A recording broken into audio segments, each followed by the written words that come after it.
Kanalımdan ve mutfağımdan herkese merhabalar. Bugün sizlere yeşil domatesle şifalı bir tarif vermek istiyorum. Tarifimize ilk olarak bahçeden, dalından yeşil domatesleri toplayarak başlayalım.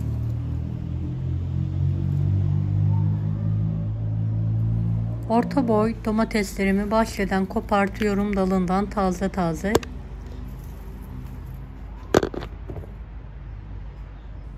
Yıkadığım domatesleri bir bıçak yardımıyla artı şeklinde kesikler atıyorum.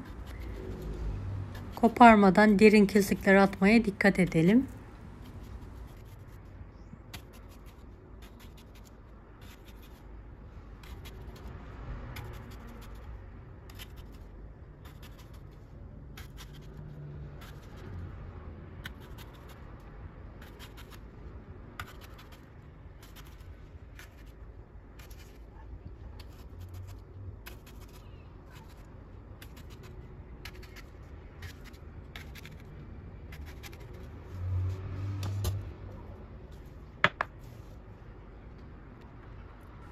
Bir baş doğradığım sarımsakları kesik attığım domateslerin aralarına sıkıştırıyorum. Bir tutamda yıkadığım maydanozlar var. Onları da ara ara domateslerin aralarına sıkıştırıyorum.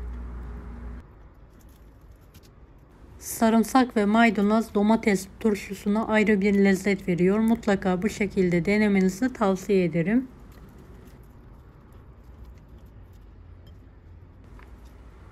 Evet, bu işlemi tüm domateslere uygulamaya devam ediyorum. Videomu bu kısma kadar izlediyseniz yorum kısmına herhangi bir emoji bırakırsanız bana destek olmak için sevinirim.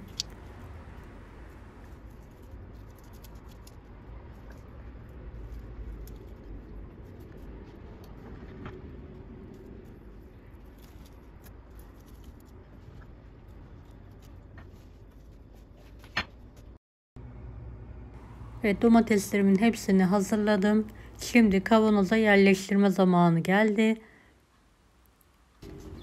2 kiloluk kavanozum var. Domatesleri kavanoza düzgün bir şekilde yerleştiriyorum.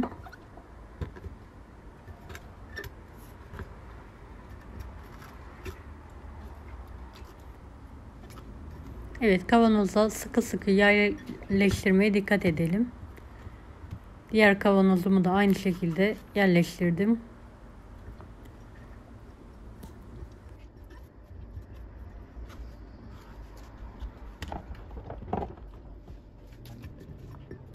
Boşluklarda küçük domateslerim var. Bütün halinde aralara sıkıştırıyorum.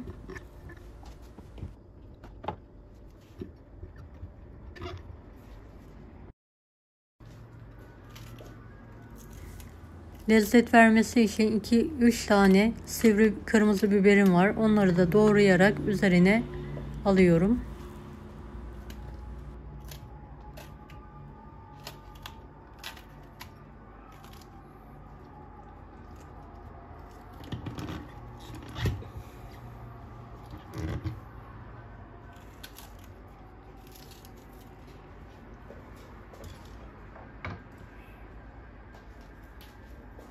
Her bir kavanoz için 1,5 yemek kaşığı turşuluk kalın tuz ilavesi yapıyorum.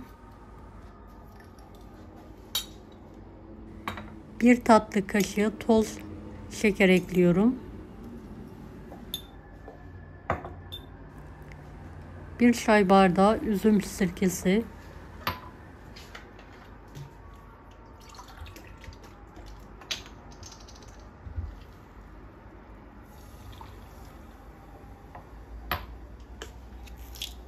2-3 tane de limon tuzu atıyorum.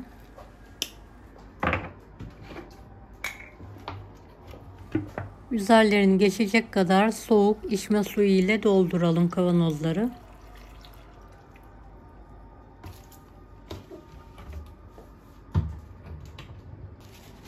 Kavanozların kenarlarını temiz bir peçeteyle silerek hava almayacak şekilde kapaklarını sıkıca kapatalım.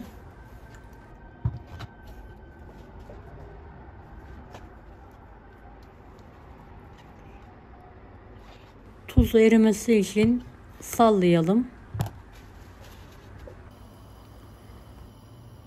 Güneş görmeyen yerde 15 gün muhafaza edelim. 15 gün sonra kapaklarını açarak ikramı hazırlayabilirsiniz.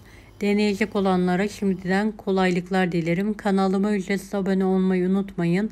Bir dahaki videolarda görüşmek üzere. Allah'a emanet olun. Hoşça kalın.